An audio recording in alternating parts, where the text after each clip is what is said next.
is not just to entertain an idea. What idea? The idea must produce in you this feeling, which is a sensation, but it must be a feeling. What would the feeling be like if it were true? You dwell upon that until you catch that feeling. As Churchill said, that the mood determines the fortunes of people, rather than the fortunes, the mood. The mood precedes the fortune. So what would you want in this world? Well, contemplate it. What would the feeling be like if you had it? What would it be like if it were true? You can do it. There is no flower in your hand, but you can feel the soft velvet feeling of a rose. You can smell a rose, though it's not physically present. Try it. Try all these things with the inner man. And when you can actually feel it, so that you raise your imagination to the point of sensation, to vision, then the whole thing is done. It's done in a way you do not know it's going to happen. So tonight you want a bigger job, you want more money in this world, you want, and you name it.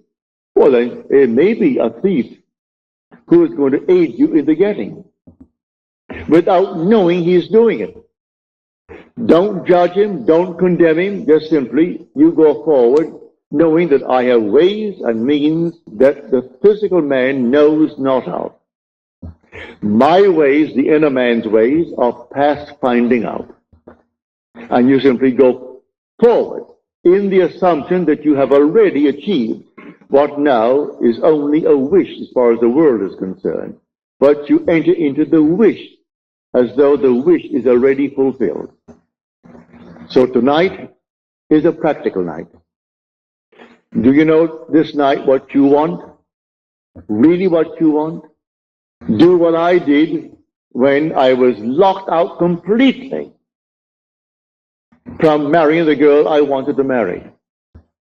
I simply assumed that she slept there, I slept here, and I went sound to sleep, and in 1 week, my wife did an act which certainly I must forgive. In the eyes of the world, she is condemned for taking what she did not pay for.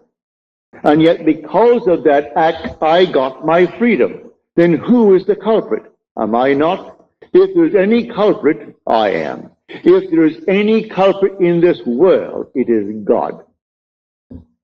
There is nothing but God.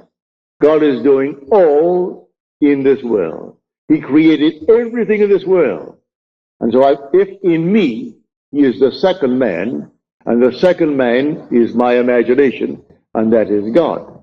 For man is all imagination, and God is man, and exists in us, and we in him.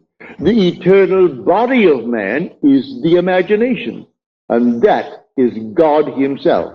Well, if I in my imagination slept as though I am happily married to a girl that the laws of New York State said I could never get because of my entanglement with my first wife, and in 1 week she performed an act which was judged harshly by society, and yet she was the instrument of my getting my freedom to marry the girl who now is the mother of my daughter. So how can I blame her who performed that act? She was in a state, and who did it? I did it. I did it by simply assuming that I was free and happily married to a girl that the state of New York said I could never marry because of the ancient laws that restricted my desire to get freedom in that state. So you forgive everyone in this world. They're all playing their part. So in my own case, I have seen thieves. I have seen all kinds of people play their part. They were instruments in the fulfillment of my desire. So how can I ever condemn all? So tonight, you just simply boldly declare that you are the man. You are the woman that you want to be. And walk in that assumption as though it were true. And then let all these sleeping states play their part. May I tell you, in spite of what they appear to be, they are sound asleep. For God plays all the parts in the world. There is nothing but God. And say, I am, that's God. That is the Lord Jesus within you. That is your immortal being that cannot die. He cannot die. That is your eternal self when you say, I am. Imagination is not some vague essence. It is a body, a reality, an infinite body that is so perfect when it's awakened, that in its presence everything is made perfect. But while it is awakening, it exercises that power and draws into its world everyone that can play the part for its fulfillment of its dream. So here, I hope you heard it clearly. I hope I've made it as clear as I can, because tonight should be a very practical night. That you will go out knowing who you are. You are a dual being. But the first man is of the dust, and to dust he returns.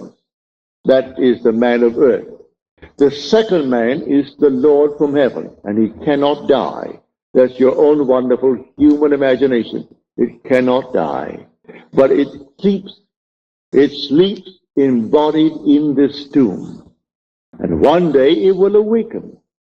As I've told you in the past, the symbolism of Scripture will surround you. It's perfect. It is true. Everything told you in Scripture as to his birth, you are going to experience. And then your imagination awakens. And you trust no one but it. Only this being within you do you really worship.